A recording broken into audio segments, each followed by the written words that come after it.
Здравствуйте, мои дорогие любимые, с вами снова Карина, и мы погадаем с вами на такую интересную тему, что человек скрывает и что показывает. То есть это будет любовная тема, вы загадываете любимого человека, и мы посмотрим, что он скрывает и что показывает.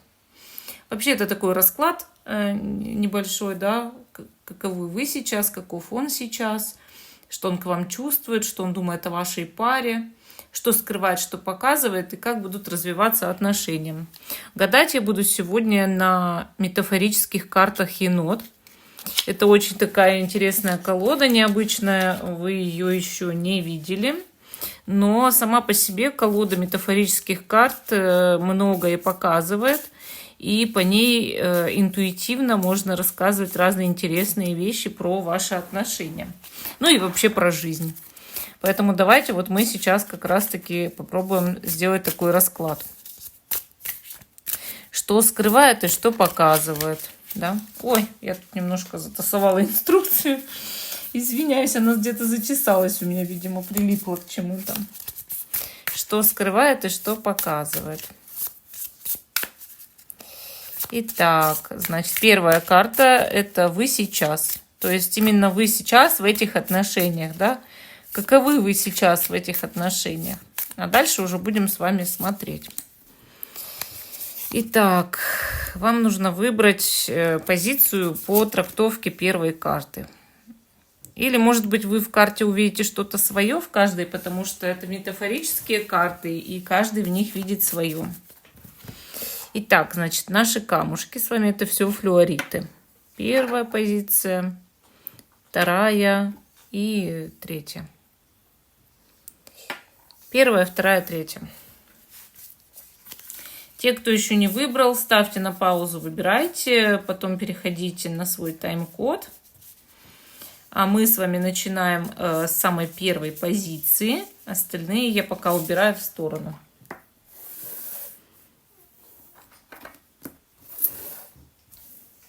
Что скрывает и что показывает. Итак, первая позиция, первый камень у нас, первый флюоритик. И первая карта – это вы в этих отношениях сегодня и сейчас. Ну, что могу сказать? Вы рискуете в этих отношениях, вы чувствуете себя в несколько нестабильном состоянии. Конечно же, карта показывает то, что, возможно, вы как будто бы ощущаете себя в опасности, в ловушке. Или, может быть, в состоянии, когда, ну, как енот, сидите на хрупкой ветке, да? То есть ветка в любой момент может обломиться, и вы упадете, правильно?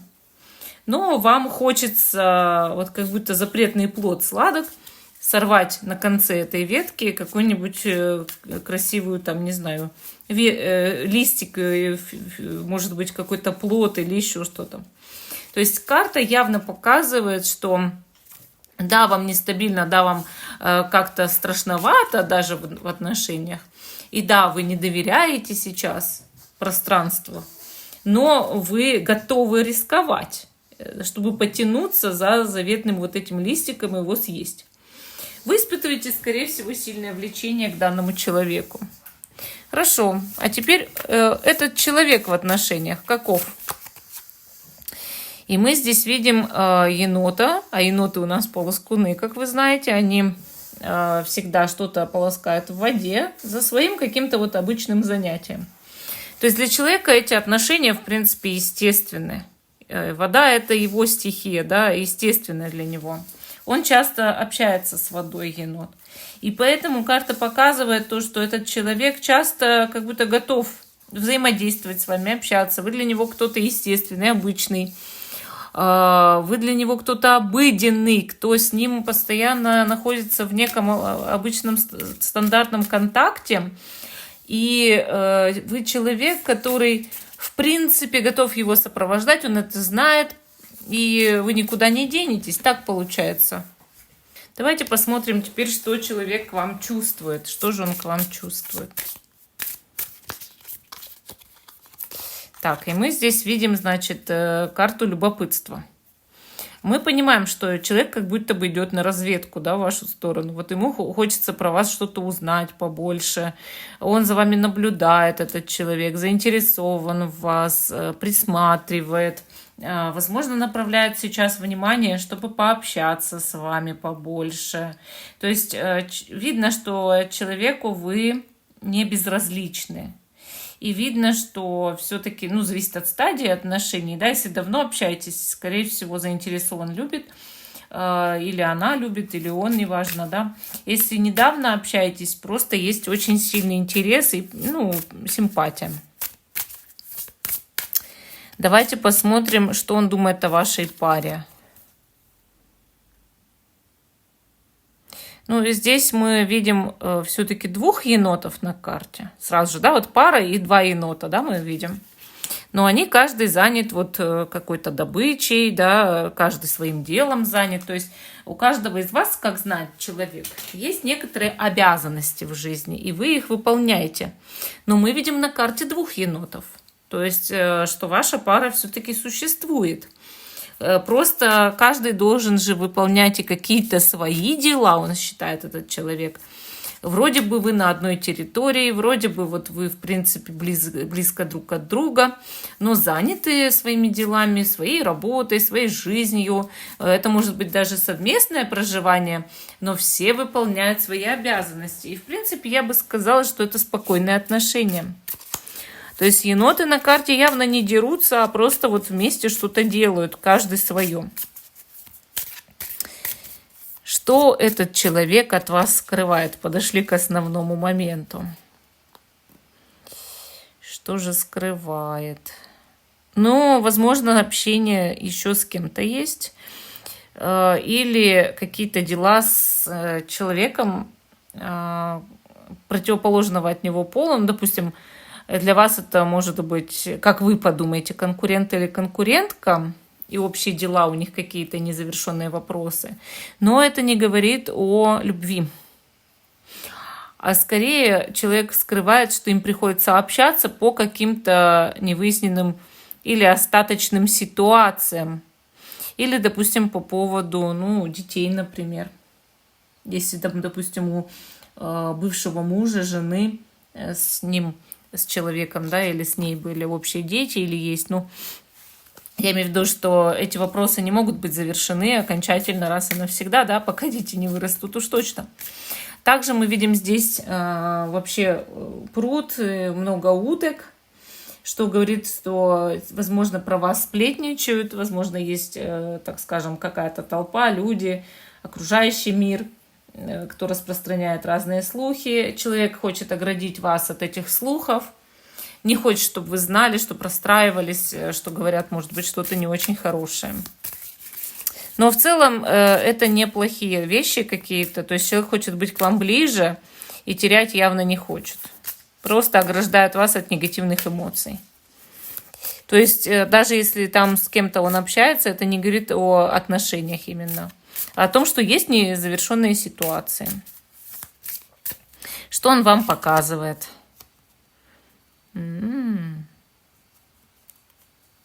Какая интересная карта.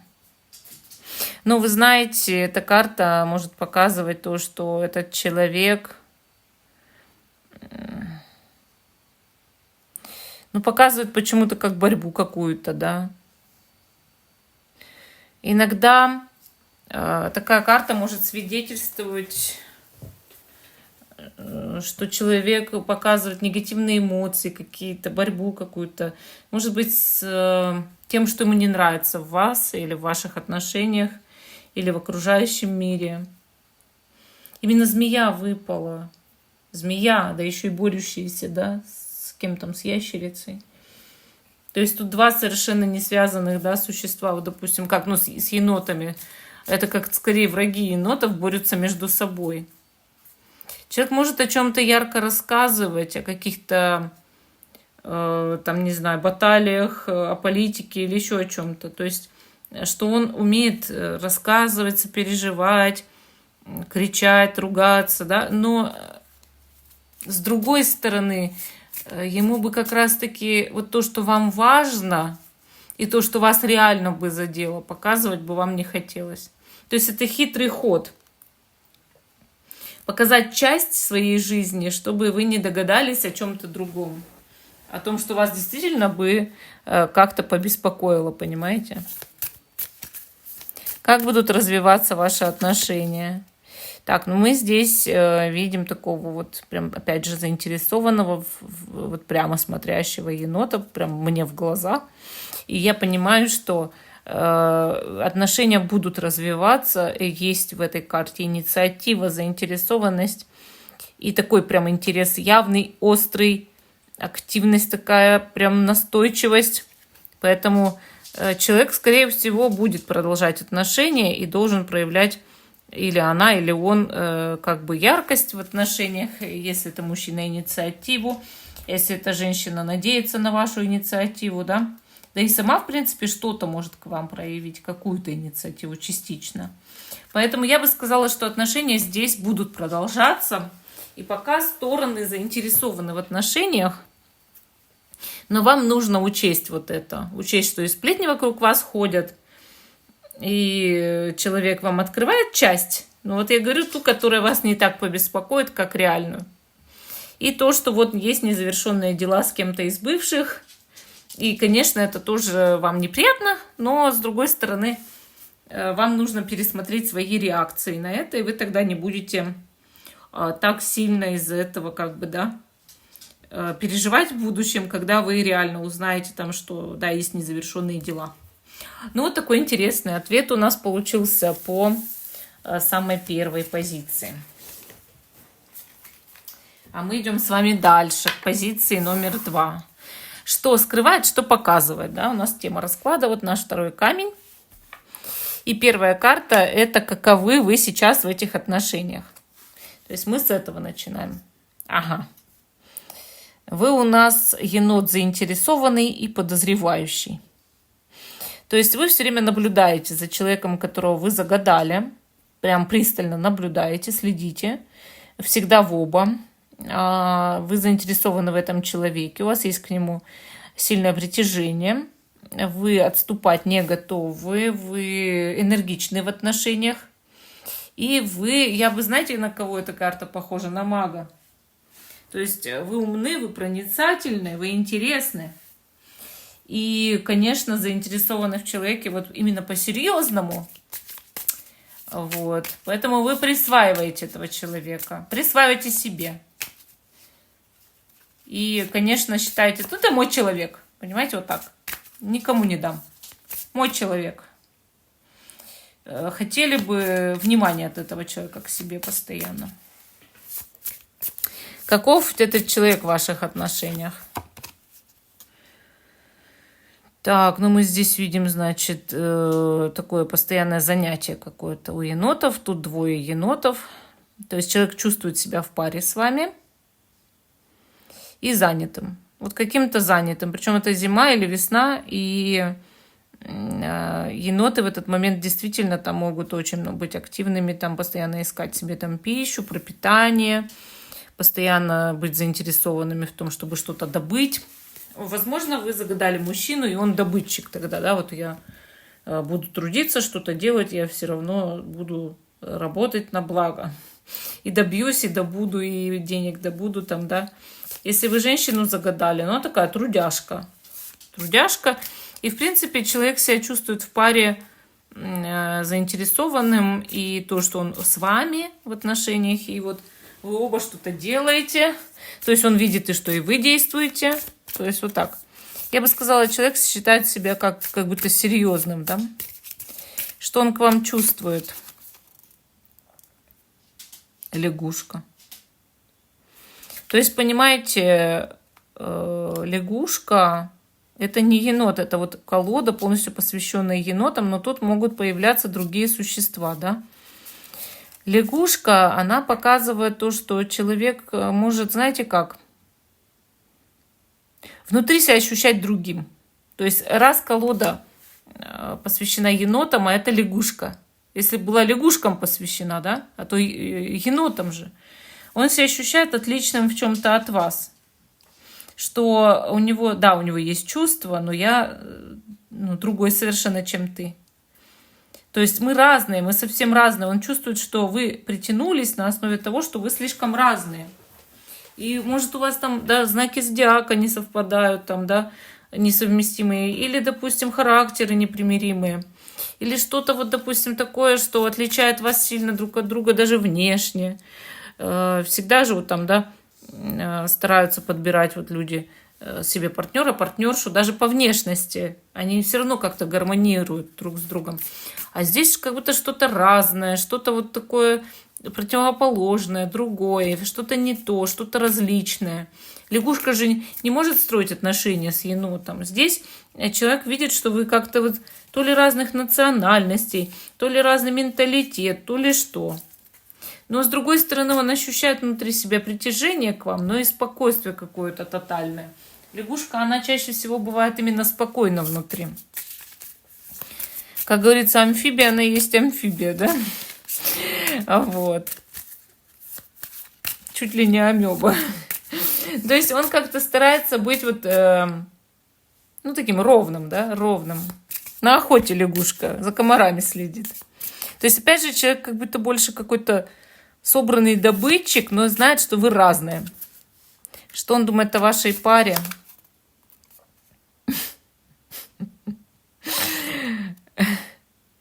Ну, что могу сказать? Он считает, что у вас какие-то веселые отношения, и часто удивляется в этих отношениях чему-то. Вот я говорю, он же видит, что вы разные, да? Хоть каждый трудится на благо и все.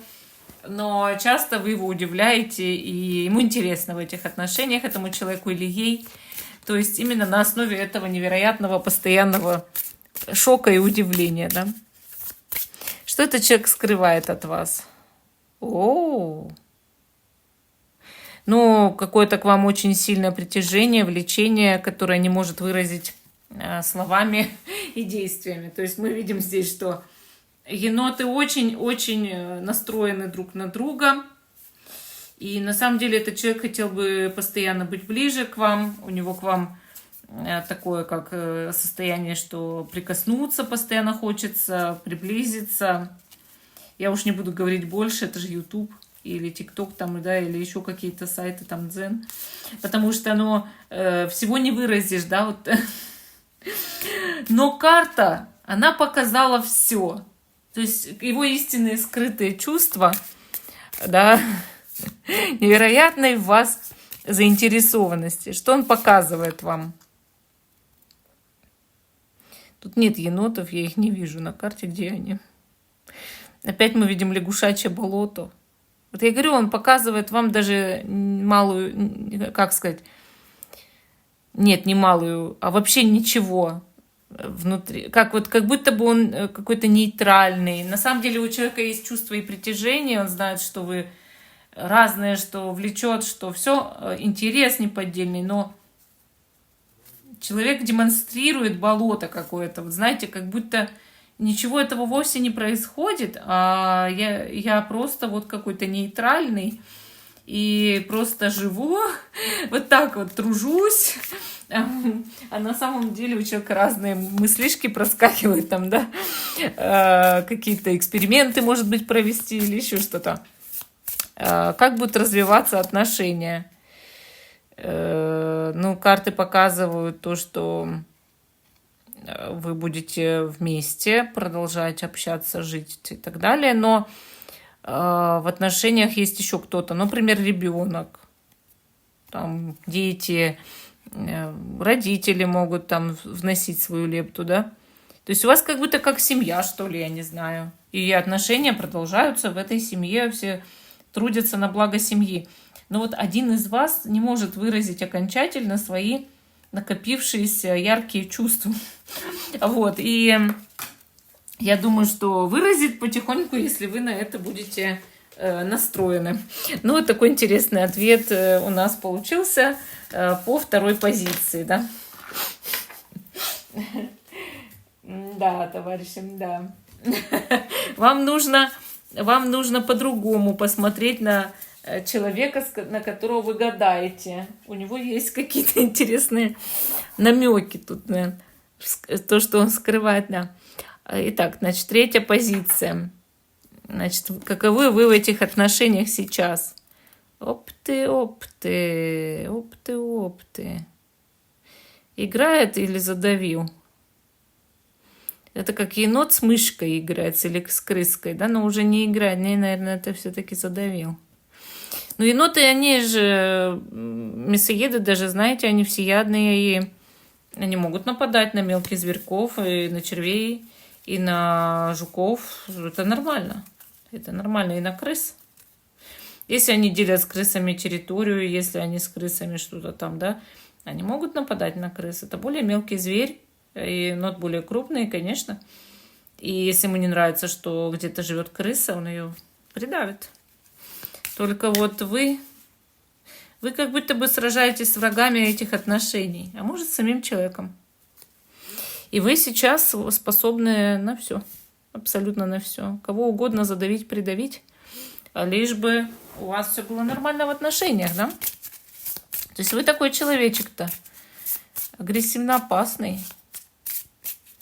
Вы спуску-то никому не дадите, даже при своей пушистости и прекрасности, и волосатости там, да, и красоте енотьей. Но если попалась какая-то крыса, вы ее придавите или уже придавили. А каков этот человек? Компанейский товарищ. Если где-то есть еда, он всех остальных енотов приведет туда, да, среди ночи. Вы знаете, этот человек хитрый, это человек действительно за кого-то отвечающий, за какую-то группу людей. И вы в эту группу, скорее всего, входите. Голодным не останется сам и не оставит окружающих. И да, может промышлять чем угодно, лишь бы только были деньги. Причем неважно, на мужчину вы гадаете или на женщину. А еще у этого человека либо много родственников, либо много друзей. Либо хороший такой рабочий коллектив, где они явно спелись. Что этот человек вам чувствует?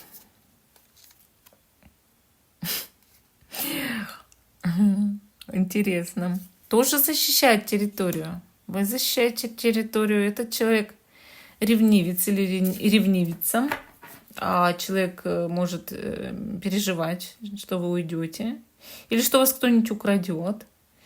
То, что про отношения могут сплетничать или быть враги для отношений. Человек готов сражаться даже в одного против многих. Что этот человек думает о вашей паре? Человек и енот. Что вы разные, но вы можете, как два сильных мира сего, быть вместе. И что если вы команда, то вы сильнее всех. То есть нужно просто быть командой, не ссориться никогда, поддерживать друг друга. Он знает это. Что этот человек скрывает от вас? То, что он с кем-то очень поссорился. Очень. Из-за вас. Уже кому-то наподдавал, а вы причем кому-то тоже, да? Заметьте. Есть враги для отношений, есть недоброжелатели. Человек с ними буквально сражается, борется. И не будет ни за что отступать. Понимаете? Ни за что. Человек с кем-то из-за вас очень поругался. Но не хотел бы, чтобы вы расстраивались и знали об этом. Но надерет задницу любому, кто на вас как-нибудь криво посмотрит. Это хорошо. Что показывает? Ну, что показывает? То, что, в принципе, отношусь хорошо, но знай, что если ты меня предашь, да, я и тебе наподдаю. То есть это человек такой агрессивный немножко, как и вы тоже. Человек не хотел бы, ревнивец или ревнивица, да, говорит, не хотел бы, чтобы вы куда-то ушли. Обманули, подставили. Я буду тогда и тебе покажу кулак туда. Ну и также человек следит за вами, наблюдает, переживает, как будут развиваться отношения. Всегда будет следить. Видите, прям очень так старается наблюдать, наблюдательный пункт выбирает и наблюдает. То есть всегда будет следить, всегда будет стараться сделать так, чтобы вы были под контролем. То есть это такой немножечко тираничный человек. и собственник или собственница, и будет стараться сделать все, чтобы вы никуда не делись из-под его влияния, из-под его контроля, чтобы вы не вышли. Вот. Поэтому сражайтесь с врагами этих отношений и создавайте прочные союзы, поддерживайте друг друга во что бы то ни стало, будьте командой. И действительно тогда отношения будут хорошие. Но предавать, если вздумаете, получите от этого человека по 1 число. Ну, вот такой интересный ответ получился по 3-й позиции. А всем спасибо за внимание. Жду, что вы продолжите смотреть мой канал. Ставьте лайк этому видео, подписывайтесь. Всем пока и до новых встреч!